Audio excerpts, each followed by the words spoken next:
sequência ao nosso curso modular de Engenharia Civil.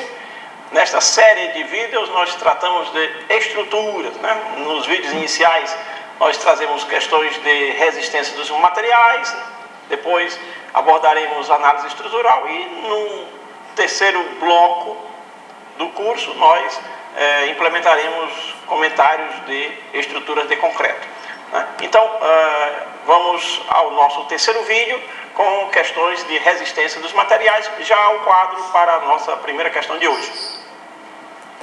Na tela, questão do concurso de 2006 do Tribunal de Contas do Estado do Paraná. Sabe-se que a viga com a geometria e o carregamento indicados na figura é feita com material elástico linear e possui tensão admissível à flexão de 14 megapascal. Calcule o valor mínimo da altura H. A altura H é a altura da seção transversal dessa viga. Então vamos começar aqui observando alguns aspectos vinculares e de carregamento. Nós temos uma viga supostamente isostática, é uma viga biapoiada.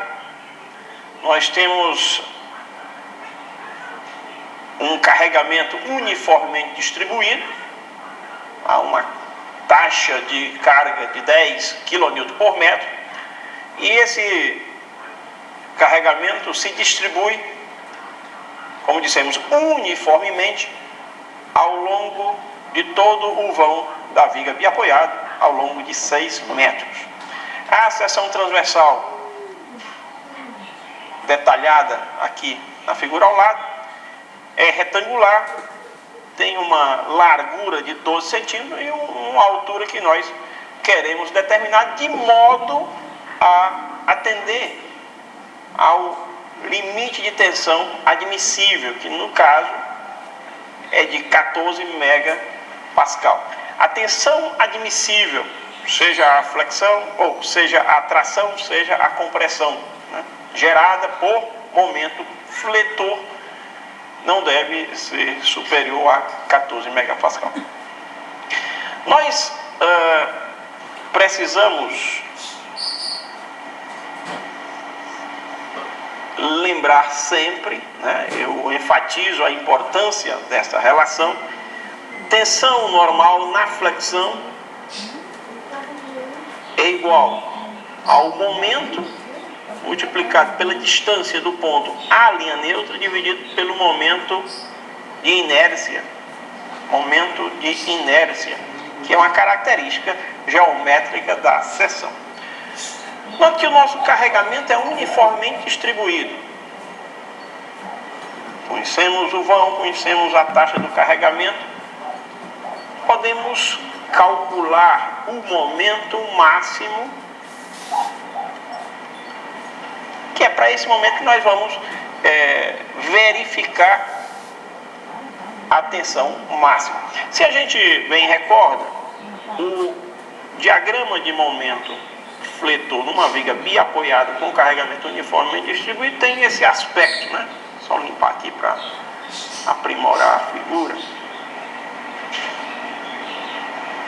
da simetria. Então veja, eu tenho aqui uma parábola do segundo grau, configurando o diagrama de momento fletor. No centro do vão eu tenho o momento máximo,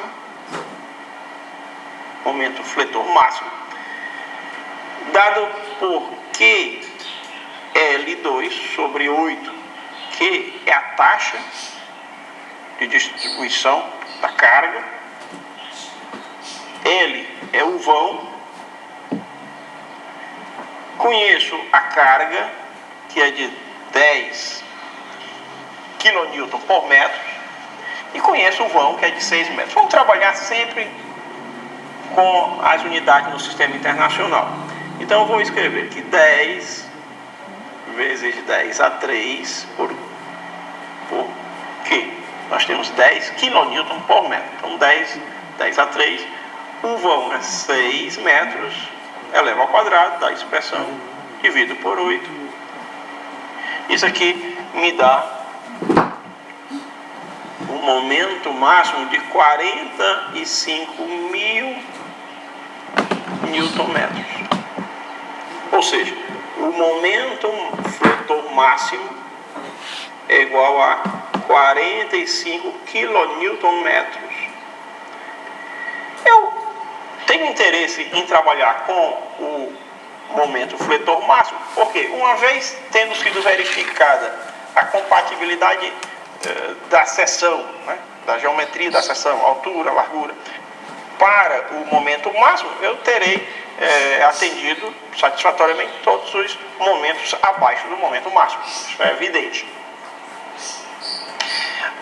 A tensão admissível, a flexão, tensão normal, é de 14 megapascal. Essa é a tensão normal na flexão, 14 megapascal. Recordando, 14 vezes 10 a 6 pascal. Sempre lembrando, 1 pascal corresponde a 1 newton atuando numa área de 1 metro quadrado. Muito bem, já conhecemos a tensão máxima, admissível, já conhecemos o momento fletor máximo. Eu preciso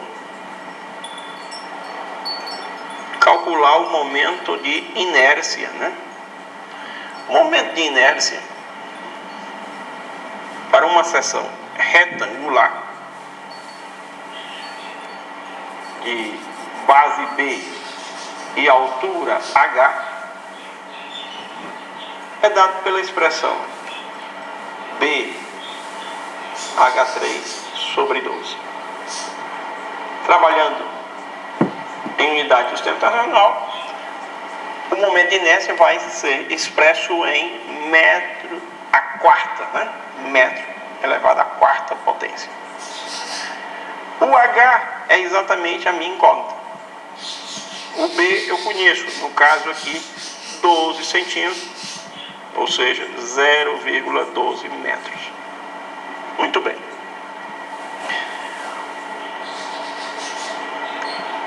Olhando para a expressão da tensão na flexão,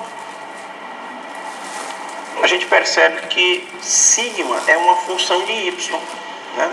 Para um dado momento, numa dada seção, a tensão normal é uma função direta e linear de y. Ou seja, se aqui eu tenho a linha neutra, sobre todos os pontos dessa linha neutra, a tensão normal é zero. E essa tensão evolui acima e abaixo da linha neutra. De modo que o valor extremo dessa tensão ocorre para os pontos mais distantes da linha neutra. Considerando aqui, uma hipótese básica, que a minha linha neutra passe pelo centro da seção, é uma hipótese bem razoável, eu terei um momento na seção a produzir tensões que vão ser máximas aqui nessa borda superior, no bordo superior, e igualmente máximas no bordo inferior. Qual é a diferença? É que essa zona aqui acima da linha neutra estará submetida à compressão e essa zona abaixo da linha neutra estará submetida à tração, ok? Mas em termos absolutos, a tensão em qualquer ponto do bordo superior vai ser igual à tensão em qualquer ponto do bordo inferior. Só lembrando, no bordo inferior terei esforços de tração, tensão normal de tração. No bordo superior, tensão normal de compressão. Eu vou escrever que sigma é igual 45 vezes 10 a 6. Estou escrevendo aqui o valor do momento máximo.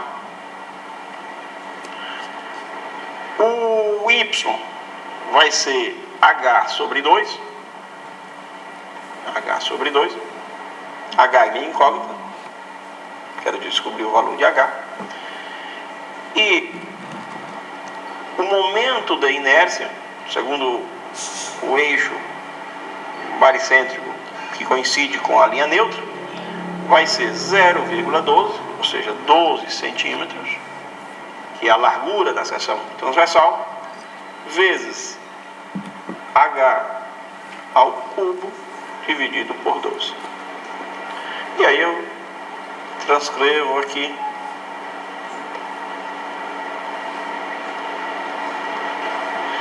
a condição que eu devo impor é que o sigma, ou seja, essa tensão normal aqui, seja menor ou igual a 14 vezes 10 a 6 Pascal.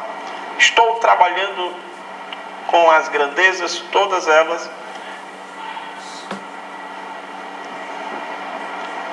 em unidades do sistema internacional. Então, devo encontrar a altura em metros. Observe que a situação limite, ou seja, a situação mais extrema, é exatamente aquela em que esta desigualdade, assume o valor de 14 vezes 10 a 6. Ou seja, para resolver essa equação, eu vou ter no mínimo a necessidade de uma altura h que me confira ao longo desse borde superior, ao longo desse borde inferior, uma tensão de 14.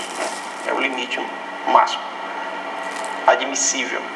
Resolvendo essa equação, a gente obtém h igual a 0,4 metros. Vocês podem resolver aí, simplificando, organizando bem os termos. E isso aqui, evidentemente, equivale a 40 centímetros. Ou seja, eu tenho que ter abaixo da linha neutra 20 centímetros, acima da linha neutra 20 centímetros, h no mínimo. Posso escrever, portanto, que a minha altura tem que ser maior ou igual a 40 centímetros. Evidentemente, se eu aumento a altura, eu estou aumentando o momento de inércia. E note que com o aumento da altura, o momento de inércia cresce na terceira potência. Veja aqui. Com maior altura, a repercussão que eu obtenho é menor tensão. Então vamos voltar aqui para o contexto do enunciado para identificar a alternativa correta na letra C. 40 centímetros é o valor mínimo da altura H que satisfaz essa condição de não ultrapassarmos a tensão admissível à flexão, que é de 14 megapascal. Muito bem. E na sequência nós já passamos para a questão seguinte, questão elaborada pela SES Gran Rio, concurso da eletronuclear, ano 2010.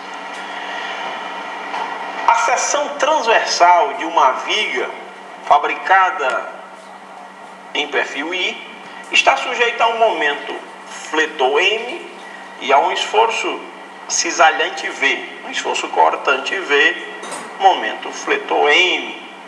Aqui eu tenho uma indicação.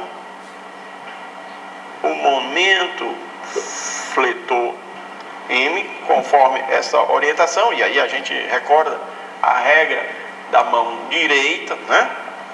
A regra da mão direita, você orienta o polegar conforme a orientação da seta. Conforme a orientação da seta.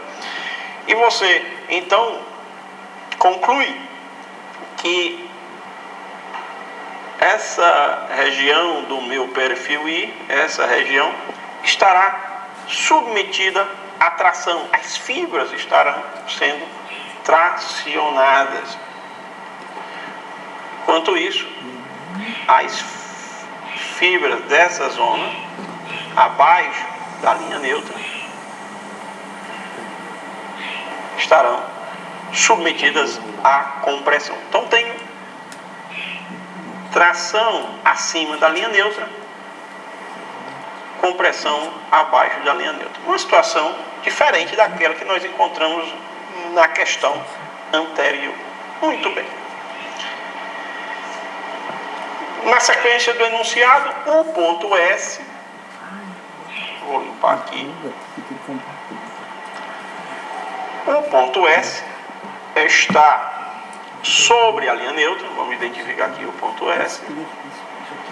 E o ponto R é um ponto da superfície superior do perfil. Aqui está o nosso ponto R. Considerando-se as tensões normais e cisalhantes, atuantes no plano da seção transversal do perfil, sejam provenientes da flexão, no ponto R, a tensão normal é nula. A tensão normal é calculada com base nesta expressão. Tensão normal é o momento fletor multiplicado pela distância do ponto à linha neutra. A distância do ponto à linha neutra, o ponto que eu estou considerando nesse momento, é o ponto R, dividido pelo momento de inércia do perfil. Note que como o perfil é I, eu já não posso calcular simplesmente fazendo BH3 sobre 12. Né? Nós podemos fazer uma composição de vários retângulos. Dá para se fazer usando princípios da mecânica racional. Mas só lembrando, só para ilustrar, que o momento de inércia, na realidade, é dado por essa integral aqui, onde é a distância do ponto ao eixo que está sendo tomado por base e ao elemento de área.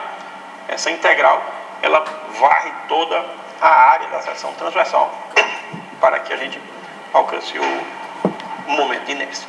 Ok? Então veja, a primeira alternativa me propõe que no ponto R a tensão normal é nula. Ora, o ponto R, ele é o mais distante da linha neutra. Então eu tenho tensão normal máxima. É exatamente ao longo desse bordo superior que eu tenho os maiores valores de tensão normal. E são tensões de tração. Né? Pelo que nós vimos, né? Dada a orientação do vetor momento fletor é uma grandeza vetorial, acima da linha neutra eu tenho tração, abaixo da linha neutra eu tenho compressão. Portanto, nós vamos invalidar a proposta da alternativa A, porque a tensão normal em R não é nula, pelo contrário, ela é máxima, né? A tensão normal é máxima. Na letra B, eu tenho que, em R, a tensão cisalhante é máxima. Diferentemente da tensão normal, a tensão cisalhante, ela decresce da linha neutra para as extremidades. E a gente deve recordar, da análise estrutural, que o cortante é a derivada do momento fletor. Se a gente bem recorda, a tensão cisalhante, a tensão de cisalhamento, que é a tensão tangencial, é dada por uma expressão assim: é o esforço cortante, o esforço cisalhante, vezes o momento estático, dividido por P vezes I. Momento estático, esforço cortante, que é a derivada do momento, B é a largura do perfil e I é o momento de inércia. Observe que esse momento estático mx, ele é calculado, vou limpar aqui para a gente, mx é calculado com uma integral de y ds ou dA, y variando de y0 até c. Vou colocar aqui uma figurinha só para ilustrar, de forma mais simples. Eu vou escolher uma seção retangular. Vamos assumir aqui a linha neutra, aqui uma altura h. Eu quero calcular a tensão de cisalhamento, tensão cisalhante, aqui y0, aqui c. Eu calculo o momento estático integrando y dA. dA é um elemento de área, y é a distância em relação à linha neutra, e a integral que eu promovo vai de y0 até c. Isso nos autoriza a chegar à seguinte conclusão: o momento fletor naquela seção produz tensão normal que é máxima nas extremidades do perfil, na extremidade da seção. Por outro lado, a tensão cisalhante, a tensão tangencial, vai ser máxima sobre a linha neutra e vai ser mínima nos bordos mais extremos. A tensão cisalhante, ela é mínima ao longo desse bordo, essa tensão cisalhante vai decrescendo desde a linha neutra. Okay? Portanto, em R, a tensão cisalhante é mínima e não máxima. Okay? Invalidamos agora, então, a letra B. Na letra C, eu tenho que, no ponto R, a tensão normal é inferior à tensão normal no ponto S. Vejam o seguinte: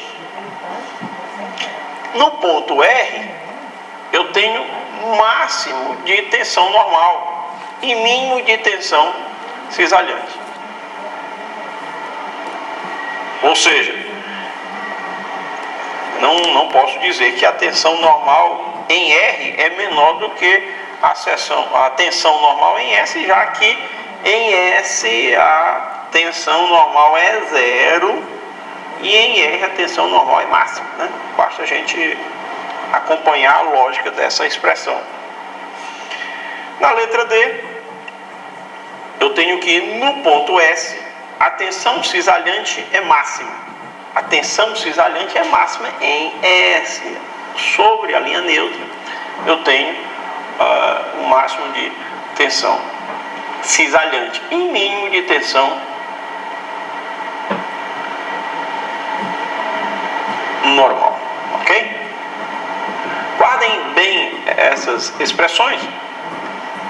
Expressão da tensão cisalhante, expressão da tensão normal. Essas expressões são aplicáveis a seções submetidas à flexão.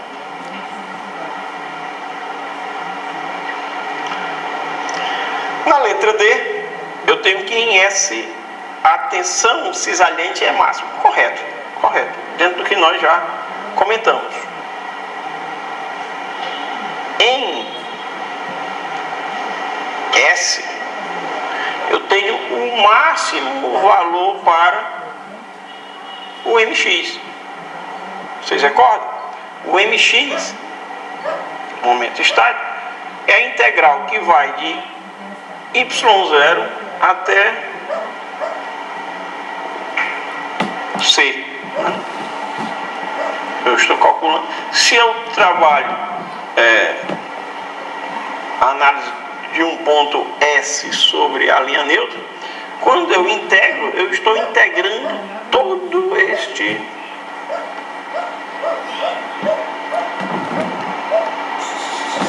elemento aqui, né? Toda esta área, indo de y0 aqui até, ok? Eu estou maximizando o momento estático.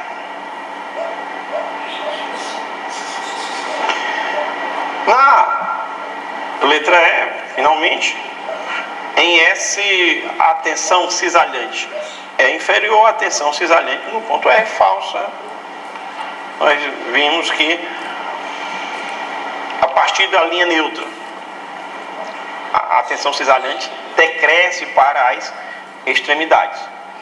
O contrário ocorre com a tensão normal. A tensão normal na flexão evolui de 0 sobre qualquer ponto da linha neutra a os pontos extremos.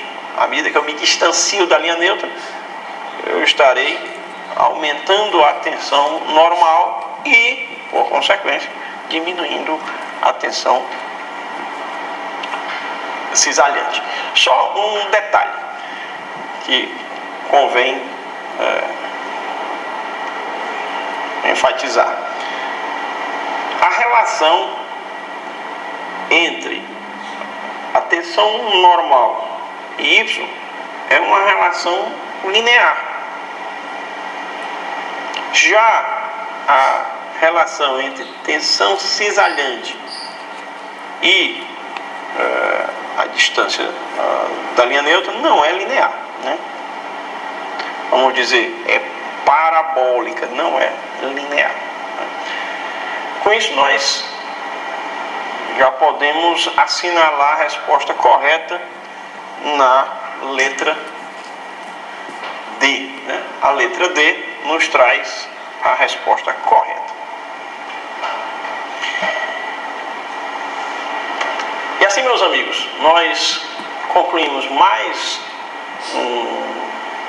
uma videoaula com essas duas questões. Tratamos de tensões na flexão, tensão normal na flexão, tensão de cisalhamento na flexão. Na sequência, nós traremos mais questões de resistência dos materiais. Aguardo vocês.